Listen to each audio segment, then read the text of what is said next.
Bapak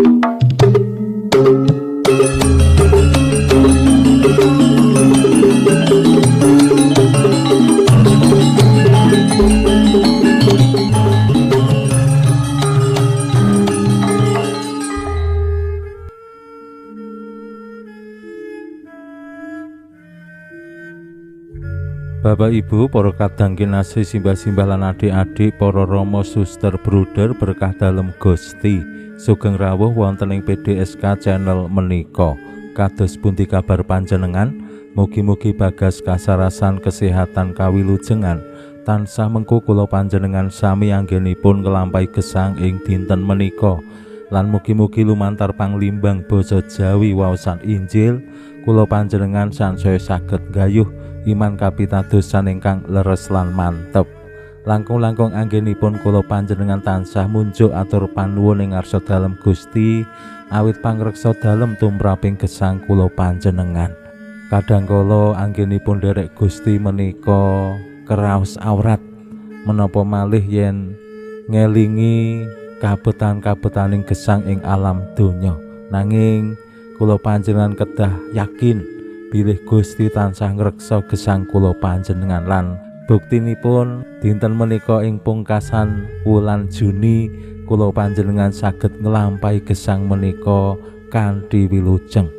Mila anggenipun derek Gusti kula panjenengan kedah pitados ing panjenengane lan anggenipun derek Gusti nggih kanthi tulus ikhlas sawetahipun pitados bilih Gusti bakal ngamping-ngampingi, bakal maringi maneka warni berkah ingkang kula panjenengan betahaken ing lampahing gesang. Dinten menika lumantar waosan Injil Gusti Yesus ngersakaken anggenipun derek panjenengane para murid sami nggadhahi motivasi sing murni, ampun ngantos motivasinipun menika namung kadonyan lan mawi alasan-alasan sing digawe-gawe utawi alasan-alasan sing namung kangge mburu menapa sing dipingini sing dadi pamriyih. Nah menika sing kadangkala ngalang-alangi kula panjenengan anggenipun derek Gusti lan pitados ing panjenengane. Kula panjenengan len derek Gusti wis tenanan ning anggenipun pitados ing panjenengane kadangkala ora laras. Aku ki murid dalem Gusti ning sok-sok ora pracaya marang Gusti. Nah menika ingkang boten dipun kersakaken Gusti. Gusti ngersakake awake dhewe ora mung nderek Gusti ning ya pitados ing panjenengane, pitados ing pangreksa dalem. Paosan Injil dinten menika paring pitedah dumateng kula panjenengan kados pundi anggenipun derek Gusti lan pitados ing panjenengane. Pramila monggo kita pirengaken sabda dalem Gusti ing dinten menika lan kita wiwiti kanthi sembahyang sawetawis. Konjo ing asma dalem Yang Rama saha Yang Putra tuwin Yang Roh Suci. Amin. Suawi sami munjuk. Gusti Yesus sabda dalem Yang Rama ingkang sampun manjalma mugi karsa ngandika dhateng kawula wonten ing asepen ing telenging manah kawula.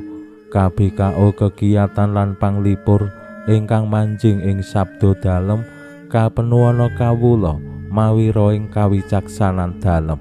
Mugi-mugi srana anggen kawula maos lan mirengaken sabda dalem kawula sansaya nunggil ing sampeyan dalem. Amin. Waosan Injil kapetik saking Injil Matius bab 8 ayat 18 ngantos dumugi 21. Nalika samono Gusti Yesus priksa akeh banget wong sing ngrubung panjenengane, banjur dawuh nyabrang telaga.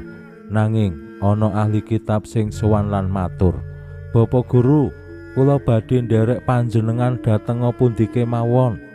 Paring dalem wangsulan. Asu ajag duwe rong, manuk ing awang-awang duwe susuh, nanging putraning manungsa ora duwe apa-apa kanggo nyelehake sirahe. Murid liya ana sing matur, "Gusti, kelilana kula mantuk ngubur bapak rumiyin." Pangandika dalem, "Kowe melu aku, kareben sing mati konen ngubur sing mati." Makaten sabda dalem Gusti. Suawi sami munjuk, Gusti kawula munjuk sembah nuwun karana sabda dalem. Sabda dalem dadosa obor ingkang madangi margining gesang kawula. Katuntuna kawula sageta sabda dalem menika numusi manah ngantos tansah ngrembaka kangge nggayuh gesang ing swarga. Amin. Bapak Ibu para kadang kinasih simbah-simbah lan adik-adik, waosan Injil paring pitedah dumateng kula panjenengan bilih Gusti Yesus ngersakake para murid dalem anggene nderek panjenengane kedah sadar bilih Gusti Yesus menika boten kagungan menapa-menapa kanggo nyelehke mustakane we ora ana, ateges bantal wiran duwe apa meneh omah ing atase asu ajak duwe rong, manuk duwe susuh, ning putraning manungsa injih Gusti Yesus ora duwe bantal kanggo nyelehake mustakane.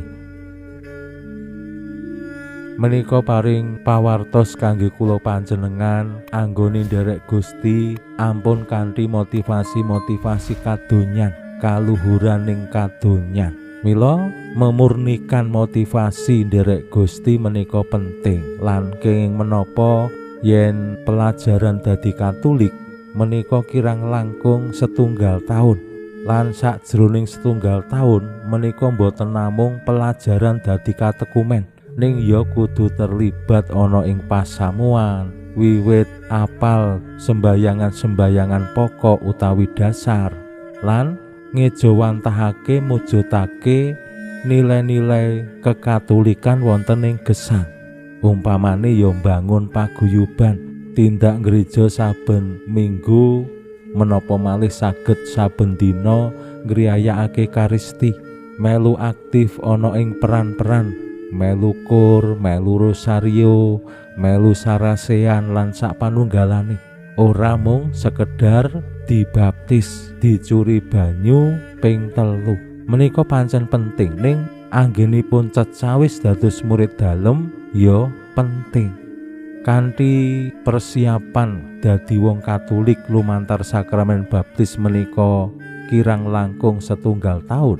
Menika dados srana anggenipun memurnikan motivasi. Awit menapa kadangkala dadi Katolik menika merga perkawinan. Calonku wong Katolik lan aku dikersakake calon mara sepuh ya dadi Katolik, utawa calonku dhewe pengen aku dadi Katolik terus gek melu pelajaran. Kadangkala kan motivasinipun menika, utawi merga wong tuaku wis Katolik, mbak yuku wis Katolik, adikku wis Katolik, terus aku ya gelem ora gelem dadi Katolik terus melu pelajaran.